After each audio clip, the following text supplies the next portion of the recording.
Voyons à présent comment utiliser la fonction génératrice d'une variable aléatoire presque sûrement à valeur dans grand N pour étudier l'existence d'une espérance finie ou d'une variance finie. Eh bien, on a vu que la fonction génératrice, elle était développable en série entière sur -1 ouvert, qu'elle était même continue et définie sur -1 fermé, et de classe C infinie sur -1 ouvert. Eh bien, on va voir que l'existence de l'espérance va être reliée à la dérivabilité de la fonction génératrice en 1, et que l'existence d'une variance finie va être reliée à la dérivée seconde en 1. Donc c'est l'objet de cette propriété, à savoir que x, je prends une variable aléatoire presque sûrement alors dans grand N, alors elle admet une espérance finie si et seulement si la fonction génératrice est dérivable en 1, et dans ce cas-là, l'espérance, c'est la dérivée de la fonction génératrice en 1.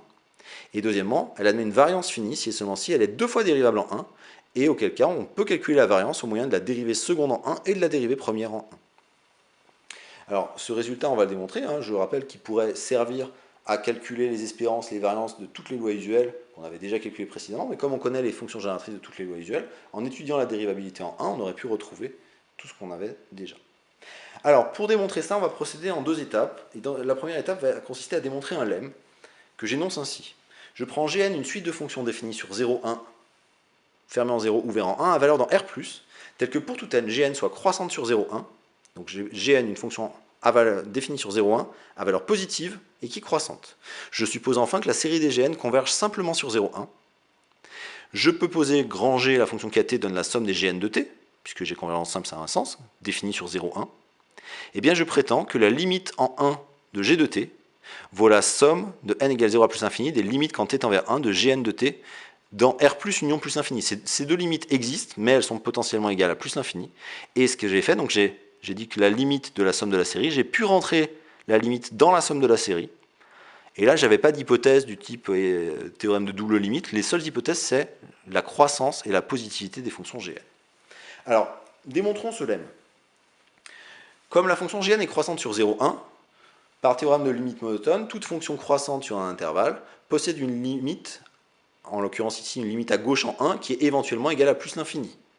En fait, il y aura une limite finie si la fonction Gn elle est majorée, et elle tendra vers plus l'infini en 1 si jamais la fonction Gn n'est pas majorée. De plus, la croissance des Gn donne la croissance de G. En effet, si je prends T1 plus petit que T2 dans l'intervalle 0,1, pour tout n, Gn de T1 est plus petit que Gn de T2, j'ai le droit de sommer ces inégalités, puisque les séries en plus sont convergentes, j'ai la convergence simple, donc je les somme pour n égale 0 à plus infini, j'obtiens que G de T1 est plus petit que G de T2.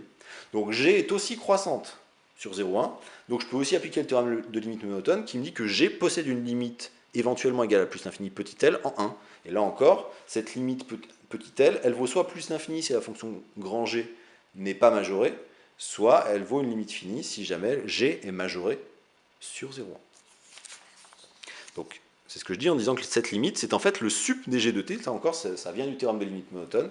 La limite, c'est le sup des G de t pour t dans 0,1, et ce sup qui appartient à 0 plus l'infini fermé si jamais l'ensemble des G de t pour t dans 0,1 n'est pas majoré. Donc, on va essayer de montrer que L, c'est la somme des limites des Gn de t. Et pour cela, on va démontrer deux inégalités. La première consiste à dire que quel que soit t et quel que soit grand n, je passe à la somme partielle, la somme de n égale 0 à grand n des Gn de t est plus petite que G de t, puisque ça c'est une somme partielle, et que G de t c'est la somme qui va jusqu'à plus l'infini, et que les termes que je rajoute, les termes qui manquent de n plus 1 à plus infini, sont tous positifs. Donc pour tout t, la somme partielle est plus petite que G de t, qui est plus petit que L, puisque L c'est le sup. Donc c'est un majorant. Je prends l'inégalité entre ici et ici, ça ne dépend pas de t, donc je peux passer à la limite quand t tend vers 1 moins. Et là j'ai une somme finie. Donc par opération sur les limites dans le cas des sommes finies, je peux rentrer la limite à l'intérieur et j'obtiens que la somme de n égale 0 à grand N des limites quand t tend vers 1 des Gn de t est plus petite que L. Mais ceci est valable pour tout grand N. Donc après, je peux encore passer à la limite quand grand N tend vers plus l'infini. Là encore, ça a un sens parce que cette quantité-là, cette suite dépendant de grand N, c'est une suite croissante. Or, une suite croissante possède toujours une limite éventuellement égale à plus l'infini.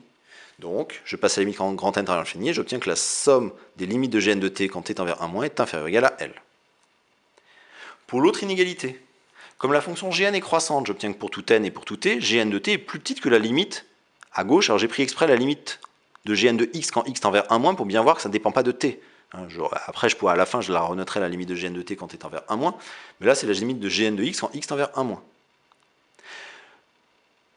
Par croissance de la somme pour des sommes de nombres positifs éventuellement égales à plus l'infini, donc ça c'est les propriétés sur les familles sommables, je peux sommer de n égale 0 à plus l'infini.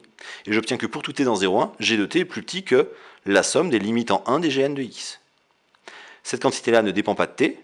Je peux passer à la limite quand t tend vers 1, encore une fois cette limite existe en étant éventuellement égale à plus l'infini, j'obtiens que L est inférieur ou égal à la somme de n égale 0 à plus l'infini de la limite des gn de x quand x tend vers 1. Et donc j'ai démontré les deux inégalités, ce qui me donne bien que petit l vaut cette somme-là, autrement dit que la limite de gn de t quand t tend vers 1 vaut la somme de n égale 0 à plus l'infini de la limite de gn de t quand t tend vers 1.